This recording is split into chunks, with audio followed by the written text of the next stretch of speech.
Hello guys, new blog. আর এই GCB পুকুরে মাটি কাটাচ্ছে পরিমাণ।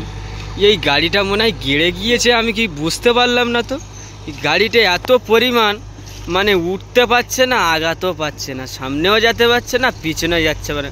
হ্যালো গাইস, আজকের আমি দেখাতে চলেছি এই মাটি কাটাটা এখন ঘন্টায় নাকি এরা 1300 টাকা করে নেয়। কি কাজটা করছে বলো দিন? হ্যাঁ, কাজটা কি করছে? মানে গাড়ি থেকে লোডিং করছে, তাই তো? আচ্ছা, মানে লোডিং করে মাটিটা ফেলছে রাস্তায়। এখন আমি দেখাতে চলছি যে এই এখন যে পরিমাণটা এইভাবে কাজ হচ্ছে, মাস ঘন্টায় হিসেবে 1300 টাকা করে নেয়। গাড়িটা জিসিবি দিয়ে ঠেলে দিচ্ছে, গাড়িটা মানে ওর বল শক্তি নেই, ওই জন্যে মানে জিসিবি দিয়ে ঠেলে দিচ্ছে। এই কারণে ওর ক্ষমতা শেষ হয়ে গিয়েছে। হ্যাঁ, আমি দেখাতে